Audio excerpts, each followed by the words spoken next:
நேரம் 6 மணி. இலங்கை ஒலிபரப்பு கூட்டுத்தாபனம் செய்திகள். செய்தி ஆசிரியர் ஃபஸ்கான் நவாஸ், வாசிப்பவர் ஆர் சந்திரமோகன். ராவணகந்த கிராம மக்களின் பிரச்சனைகளுக்கு ஜனாதிபதி தீர்வு வழங்கியுள்ளார். மினுவாங்கொட பேலியகொட சிறைச்சாலை கோவிட் கொத்தணிகளின் எண்ணிக்கை 32,000 தாண்டியுள்ளன. நத்தார் தினத்தன்று கைதிகளை பார்வையிட வெளி நபர்களுக்கு அனுமதி வழங்கப்பட மாட்டாது என சிறைச்சாலைகள் திணைக்களம் அறிவித்துள்ளது. மத்திய அதிவேக நெடுஞ்சாலையின் 3ஆம் கட்ட பணிகள் இன்று ஆரம்பம். இந்தியாவில் கொரோனா நோயாளர்களின் எண்ணிக்கை 1 கோடியை தாண்டியுள்ளது. இங்கிலாந்து அணியுடனான டெஸ்ட் போட்டியில் பங்கேற்கும் இலங்கை குழுவில் 5 புதுமுகங்கள். கிராமத்துடன் சிநேகபூர்வமான கலந்துரையாடல் என்ற நிகழ்ச்சியில் கலந்து கொள்வதற்காக ஜனாதிபதி கோட்டபாய ராஜபக்ச நேற்று பலாங்கொட இம்புல்பே ராவணகந்த கிராமத்திற்கு விஜயம் செய்தார். ராவணகந்த கிராமத்தில் தெரிவு செய்யப்பட்ட கிராமத்தின் தோர வெலகந்த பாடசாலை மைதானமும் அபிவிருத்தி செய்யப்படுகிறது. இந்த கிராம மக்கள் ஜனாதிபதியிடம் தமது சுக துக்கங்களை தெரிவிப்பதற்காக அங்கு சென்றிருந்தார்கள். பல்வேறு கிராமங்களுக்கான நுழைவாயிலையும் அபிவிருத்தி செய்யுமாறு ஜனாதிபதி இதன்போது பணிப்புரை வழங்கினார். இதற்கு அமைவாக புதிய பாலங்களை நிர்மாணிக்கும் பணிகள் முன்னெடுக்கப்பட இருக்கின்றன. கிதுல் உற்பத்தியை தடையின்றி மேற்கொள்வதற்கு அனுமதி வழங்குமாறு ஜனாதிபதி போலீசாருக்கும் வன ஜீவராசிகள் திணைக்களத்தின் அதிகாரிகளுக்கும் பணிப்புரை வழங்கினார். கிதுல் சார்ந்த நடவடிக்கைகள் உட்பட அன்றாட வாழ்வாதார நடவடிக்கைகளுக்கென வன பாதுகாப்பு மற்றும் வன ஜீவராசிகள் பகுதிகளுக்கு நுழைவோருக்கு எதிராக வழக்கு தாக்கல் செய்ய வேண்டாம் என்று ஜனாதிபதி கோரிக்கை விடுத்தார். தேயிலை கொழுந்துகளை ஏற்றிச் செல்வதில் காணப்படும் தாமதங்களை தடுப்பதற்கான வசதிகளை ஏற்படுத்துமாறு ஜனாதிபதி பிரதேச அரசியல்வாதிகளுக்கு பணிப்புரை வழங்கினார். மக்களின் நீண்டகால காணி பிரச்சனைகளுக்கு தீர்வு வழங்குமாறும் ஜனாதிபதி கோட்டபாய ராஜபக்ச உரிய அதிகாரிகளிடம் கோரிக்கை விடுத்தார். பாடசாலைகளில் நிலவும் ஆசிரியர் வெற்றிடங்களுக்கு தீர்வு காணுமாறும் உரிய பாடசாலைகளின் உட்கட்டமைப்பு வசதிகளை அபிவிருத்தி செய்யுமாறும் ஜனாதிபதி அறிவுறுத்தல் வழங்கினார். தமிழ் மொழி மூலமான ஆசிரியர்களின் வெற்றிடங்களை துரிதமாக பூர்த்தி செய்யவும் நடவடிக்கை எடுக்கப்பட உள்ளது. பிரதேச இளைஞர் யுவதிகளுக்கான பயிற்சி மத்திய நிலையங்களை ஆரம்பிப்பது பற்றியும் கவனம் செலுத்தப்பட்டது. பின்னவல மரதுங்ககந்த உட்பட கிராமிய வைத்தியசாலைகளின் வசதிகளை மேம்படுத்துமாறும் ஜனாதிபதி கோட்டபாய ராஜபக்ச கோரிக்கை விடுத்தார். பெங்கியாவத்த கழிவகற்று மத்திய நிலையம் தொடர்பாக மக்களின் சுகாதாரத்திற்கு பாதிப்பை ஏற்படுத்தாத வகையில் பொருத்தமான வேலை திட்டத்தை தயாரிக்கும் பொறுப்பு நகர அபிவிருத்தி அதிகார சபையை சாரும். இம்புல்பே பிரதேச செயலாளர் பிரிவில் பொருத்தமான மயானம் ஒன்றை அமைப்பதற்கான அதிகாரம் உரிய உள்ளூராட்சி மன்றத்திற்கு வழங்கப்பட்டது. ஜனாதிபதி பங்கேற்ற கிராமத்துடன் சிநேகபூர்வமான கலந்துரையாடல் என்ற நிகழ்ச்சியின் 3ஆம் கட்டம் இதுவாகும். முதலாவது நிகழ்வு பதுளை மாவட்டத்தின் ஹல்துமுல்ல கிராமத்திலும் 2வது நிகழ்வு மாற்றலை வில்கமுவா பகுதியிலும் இடம்பெற்றன. நீண்ட காலமாக தீர்க்கப்படாத மக்கள் பிரச்சனைகளை தீர்ப்பதற்கான வாய்ப்பும் இதன் மூலம் வழங்கப்படுகிறது. மினுவாங்கொட பேலியகொட சிறைச்சாலை கோவிட் கொத்தணிகள் எண்ணிக்கை 32,380 வரை அதிகரித்துள்ளன. நாட்டில் நேற்று மேலும் 660 கொரோனா நோயாளர்கள் அடையாளம் காணப்பட்டுள்ளார்கள். இதில் மேலும் 284 கொரோனா நோயாளர்கள் பேலியகொட கொத்தணியுடன் தொடர்புடையவர்கள் ஆவர். நாட்டில் நேற்று 5 கொரோனா மரணங்கள் இடம்பெற்றுள்ளன. இதன் மூலம் நாட்டில் இதுவரை இடம்பெற்ற கொரோனா மரணங்களின் எண்ணிக்கை 165 அதிகரித்துள்ளது. அகலவத்த பிரதேசத்தைச் சேர்ந்த 72 வயதான ஆணொருவர் கொரோனா தொற்றினால் உயிரிழந்துள்ளார். இவருக்கு உயர் குருதி அழுத்தமும் மாரடைப்பும் இருந்துள்ளமை தெரிய வந்துள்ளது. மக்கொன பிரதேசத்தைச் சேர்ந்த 86 வயதான பெண்ணொருவரும் கொரோனா தொற்றினால் உயிரிழந்துள்ளார். சிறுநீரக நோய், நிமோனியா என்பனவற்றினால் பாதிக்கப்பட்டிருந்த கொழும்பு 15 சேர்ந்த 76 வயதான ஆணொருவரும் கொரோனாவினால் உயிரிழந்துள்ளார். மகரகம பிரதேசத்தைச் சேர்ந்த 50 வயதான ஆணொருவரும் கொரோனா தொற்றினால் உயிரிழந்திருக்கின்றார். வத்துப்பிட்டிவேல பிரதேசத்தைச் சேர்ந்த 86 வயதான ஆணொருவரும் கொரோனா தொற்றினால் உயிரிழந்திருக்கின்றார். இதேவேளை மேல் மாகாணத்திலிருந்து வெளியிடங்களுக்கு செல்பவர்களிடம் 7 மாறான முறையில் மேற்கொள்ளப்பட்ட ஆன்டிஜென் பரிசோதனையின் போது 5 பேருக்கு கொரோனா தொற்று ஏற்பட்டுள்ளமை உறுதிப்படுத்தப்பட்டுள்ளது. 451 பேர் இதன் போது பரிசோதனைக்கு உட்படுத்தப்பட்டார்கள். 5 இடங்களில் இவ்வாறான பரிசோதனைகள் மேற்கொள்ளப்படுகின்றன. பண்டிகை காலத்தில் பயணங்களில் ஈடுபடுவோர் கொரோனா நோய் பரவல் அபாயம் பற்றி கூடுதல் கவனம் செலுத்த வேண்டும் என்று பொது சுகாதார சேவைகள் பிரதி பணிப்பாளர் நாயகம் டாக்டர் ஹேமந்த ஹேரத் தெரிவித்துள்ளார். கொரோனா வைரஸ் அபாயம் நிலவும் பிரதேசங்களில் வசிப்பவர்கள் அத்தியாவசிய விடயங்களுக்காக அன்றி வெளியில் செல்ல வேண்டாம் என்றும் அவர் வலியுறுத்தியுள்ளார். வெளியிடங்களுக்கான நடமாட்டத்தை குறைத்துக் கொள்ளுமாறு அவர் கோரிக்கை விடுத்துள்ளார். சுகாதார ஊக்குவிப்பு பணியகத்தில் இடம்பெற்ற செய்தியாளர் மாநாட்டில் அவர் கருத்து வெளியிட்டார். சந்தையில் பொருட்களை கொள்வனவு செய்யும் போது சுகாதார பாதுகாப்பு நடவடிக்கைகளை பின்பற்றுமாறு வர்த்தக அமைச்சின் செயலாளர் பத்ராணி ஜெயபாதன தெரிவித்துள்ளார். நத்தார் கொண்டாட்டங்களை சுகாதார அமைச்சின் வழிகாட்டல்களை பின்பற்றி மேற்கொள்ளுமாறு அவர் கோரிக்கை விடுத்துள்ளார். நீங்கள் கேட்டுக்கொண்டிருப்பது இலங்கை ஒலிபரப்பு கூட்டுத்தாபனத்தின் செய்திகள். HDFC ஸ்மார்ட் கோல்ஸ் குறுகிய காலத்தில் பெரிய பெரிய டார்கெட்டுகள்.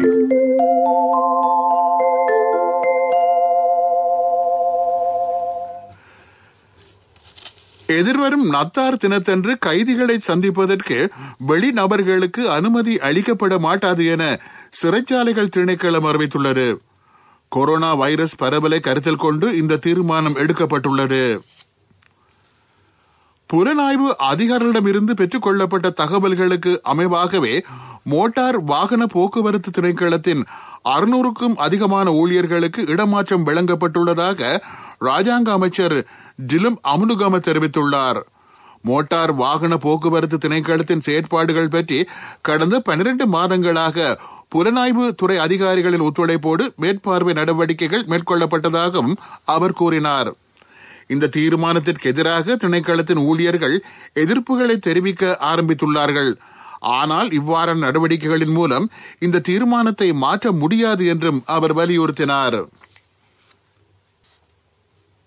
உலக பொருளாதாரம் வீழ்ச்சி கண்டிருந்த வேளையில் தேசியத்திற்கு முக்கியத்துவம் அளித்து உள்நாட்டு உற்பத்திகளை மேம்படுத்துவது பற்றி அரசாங்கம் கவனம் செலுத்தி வருவதாக அமைச்சர் கெஹலிய ரம்புக்வெல தெரிவித்துள்ளார். உலக உணவு நெருக்கடிக்கு முகம் கொடுப்பதற்காக நீண்டகால மற்றும் இடைக்கால வேலை திட்டங்கள் முன்னெடுக்கப்பட இருக்கின்றன. நாட்டிற்கு பாதகமான எந்த ஒரு ஒப்பந்தத்திலும் அரசாங்கம் கைச்சாத்திட மாட்டாது என அவர் வலியுறுத்தினார். MCC ஒப்பந்தம் வேறு எந்த பெயரில் வந்தாலும் அரசாங்கம் அதில் கைச்சாத்திட மாட்டாது.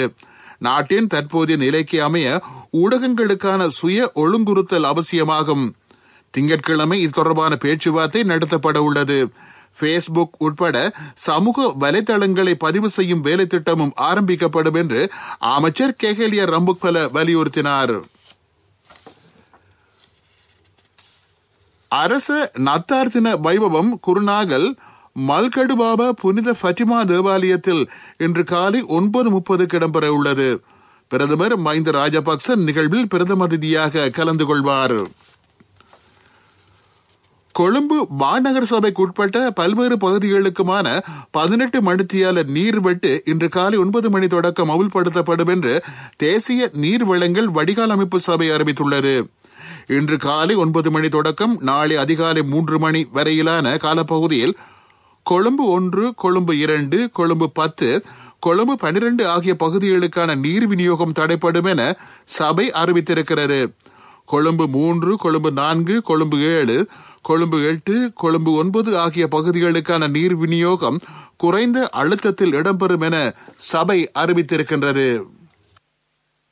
சாஸ்திரியார்கிட்ட மகன ஜாதகத்தை கொடுத்தேன். 3 வருஷத்துல பெரிய இடத்துக்கு மகன் வருவான் சூப்பர். இதுக்கு சாஸ்திரிய கேட்க வேண்டுமே, எனக்கு முதல்லயே தெரியுமே. நீங்க என்ன சாஸ்திரியோ? மகண்ட எதிர்காலத்தை நினைச்சு HDFC ஸ்மார்ட் கோல்ஸ் கணக்கொண்டு திறக்கும் போதே எனக்கு தெரியும். பிள்ளைகளின் எதிர்காலத்திற்கு சிந்தித்துக் கொண்டிராமல் HDFC ஸ்மார்ட் கோல்ஸ் கணக்கொண்டை திறந்து 3 வருடங்களில் அவர்களின் பட்டப்படிப்புக்கு வழி செய்யுங்கள். மேலதிக தகவல்களுக்கு அழையுங்கள் 2356-888. நான் HDFCக்கு போனது சாஸ்திரி சொல்ல இல்லையோ. HDFC ஸ்மார்ட் கோல்ஸ் குறுகிய காலத்தில் பெரிய பெரிய டார்கெட்டுகள். பிரதான செய்தி வழங்குவோர் ஒவ்வொரு வீட்டிலும் இருக்க வேண்டிய வீட்டு வைத்தியர் சித்தாலேப.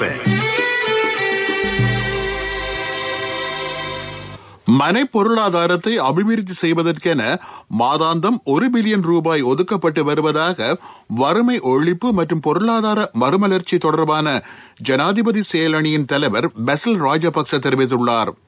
கோவிட்-19 வைரஸ் தாக்கத்தினால் பாதிக்கப்பட்டுள்ள நாட்டின் பொருளாதாரத்தை கட்டி எழுப்பும் நோக்குடன் இந்த தீர்மானம் எடுக்கப்பட்டிருப்பதாகவும் அவர் கூறினார்.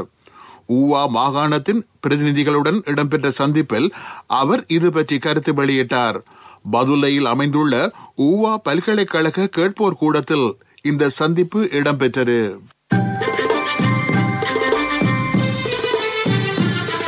பிரதான செய்தி வழங்கியோர் ஒவ்வொரு வீட்டிலும் இருக்க வேண்டிய வீட்டு வைத்தியர் சித்தாலேப. உங்கள் கவனத்திற்கு அம்பாறை மாவட்டத்தின் அட்டாளச்சேனை பிரதேசத்தில் தனிமைப்படுத்தலில் இருந்து விடுவிக்கப்பட்ட மக்கள் விடுவிக்கப்படாத பகுதிகளுக்கு செல்ல தடை விதிக்கப்பட்டுள்ளது. அத்தியாவசிய பொருட்களை கொள்வனவு செய்வதற்காக வர்த்தக நிலையங்களும் மருந்தகங்களும் மாத்திரம் தற்சமயம் திறக்கப்பட்டுள்ளதாக அட்டாளச்சேனை பிரதேச சுகாதார வைத்திய அதிகாரி டாக்டர் எஸ் அகிலன் தெரிவித்துள்ளார். தனிமைப்படுத்தல் சட்டங்களை மீறுவோருக்கு எதிராக கடுமையான நடவடிக்கை எடுக்கப்படும் என்றும் அவர் கூறினார். உலகச் செய்திகள். இந்தியாவில் மொத்த கொரோனா நோயாளர்களின் எண்ணிக்கை 1 கோடியை தாண்டியிருக்கின்றது. ஆக கூடுதலான கொரோனா நோயாளர்களை கொண்ட 2வது நாடாக இந்தியா தற்சமயம் அடையாளம் காணப்பட்டுள்ளது. இந்தியாவில் நேற்றைய தினத்துடன் அடையாளம் காணப்பட்ட மொத்த கொரோனா நோயாளர்களின் எண்ணிக்கை 1,72,33,022 வரை அதிகரித்திருப்பதாக தி ஹிந்து பத்திரிகை செய்தி வெளியிட்டுள்ளது. ஆக கூடுதலான கொரோனா நோயாளர்கள் தற்சமயம் அடையாளம் காணப்பட்டாலும் குணம் அடைபவர்களின் எண்ணிக்கை 30 மடங்கினால் அதிகரித்திருப்பதாக இந்திய அதிகாரிகள் தெரிவித்திருக்கின்றார்கள். இதேவேளை முகக்கவசம் அணிவது தொடர்பான வழிகாட்டலில் மாற்றங்களை அறிமுகம் செய்ய ஸ்வீடன் அரசாங்கம் தெரிவித்துள்ளது. சன நெரிசல் மிக்க சந்தர்ப்பங்களில் பொது போக்குவரத்தை பயன்படுத்துபவர்கள் முகக்கவசத்தை அணியுமாறு ஸ்வீடன் அறிவுறுத்தல் வழங்கியிருக்கின்றது. கொரோனா பரவல் வேகமாக இடம்பெற்று வருவதை கருத்தில் கொண்டு இந்த தீர்மானம் எடுக்கப்பட்டிருக்கின்றது. உலகச் செய்திகள் கேட்டீர்கள். அபிவிருத்தி செய்திகள்.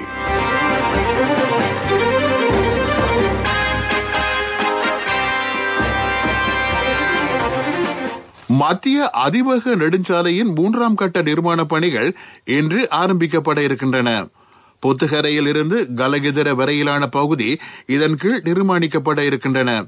எதிர்வரும் 48 மாதங்களில் நிர்மாண பணிகள் பூர்த்தி செய்வது இலக்காகும். இதன் அங்குரார்ப்பண நிகழ்வு அமைச்சர் ஜான்சன் பெர்னாண்டோ தலைமையில் இன்று இடம்பெற இருக்கின்றது.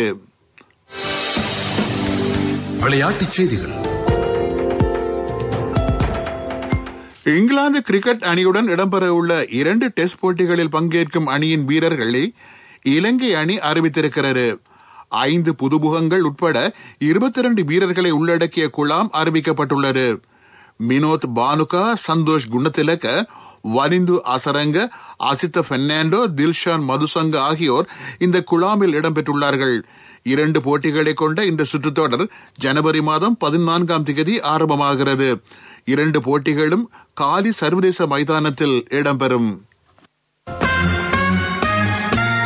வர்த்தக செய்தி.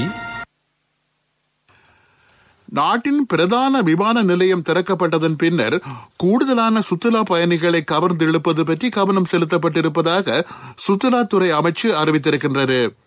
இதன் மூலம் முதல் கட்டமாக 5000க்கும் அதிகமான சுற்றுலா பயணிகளை கவர்ந்தெழுப்பதற்கான வாய்ப்பு கிடைக்க இருக்கின்றது.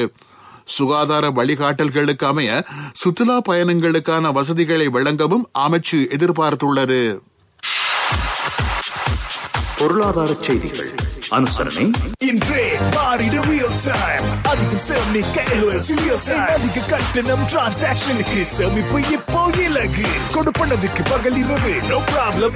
LOLC real time. பரிவர்த்தனைக்கு மேலதிக கட்டணங்கள் இல்லை. கவர்ச்சிகரமான வட்டி விதத்துடன் பல்வேறு நன்மைகள். LOLC ஃபைனான்ஸ் ரியல் டைம் ஆப்பினை உடன் டவுன்லோட் செய்யுங்கள். LOLC சேமிப்பு கணக்கிடமிருந்து. சர்வதேச தரம் வாய்ந்த மாணிக்கக்கல் வர்த்தக மத்திய நிலையம் ரத்தினபுரி நகரில் அமைக்கப்பட இருக்கின்றது.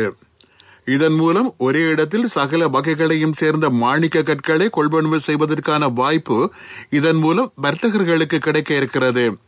இதன் மூலம் உள்நாட்டு மாணிக்க கற்களை சிறந்த விலைக்கு விற்பனை செய்வதற்கான வாய்ப்பும் கிடைக்க இருக்கின்றது. ஐயோ என்னப்பா இவங்க போக மாட்டேங்கிறாங்களே. ஏய் அந்த வாகனம் ராஜா அண்ணே. தம்பி என்ன அவசரமா? இல்ல அண்ணே, இப்ப காசுதான் அவசரம். உண்மையாவா?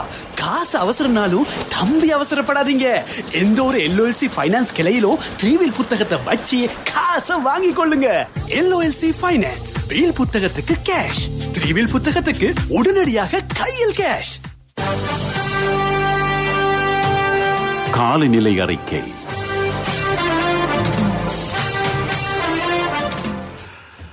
நாட்டில் வடகிழக்கு பருவப்பெயர்ச்சி காலநிலை படிப்படியாக ஆரம்பித்து வருவதாக வளிமண்டலவியல் திணைக்களம் அறிவித்துள்ளது.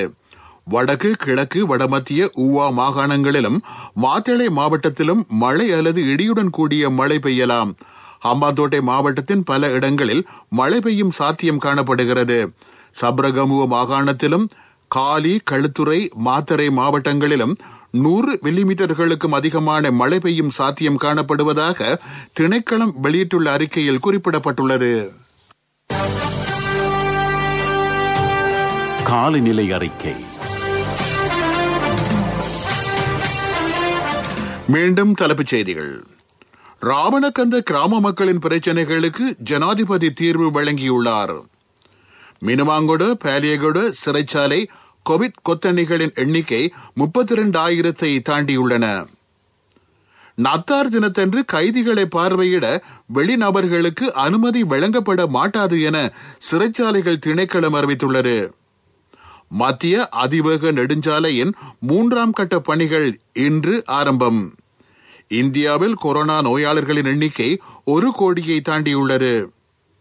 இங்கிலாந்து அணியுடனான டெஸ்ட் போட்டியில் பங்கேற்கும் இலங்கை குழுவில் 5 புதுமுகங்கள். இத்துடன் செய்திகள் முடிவடைந்தன.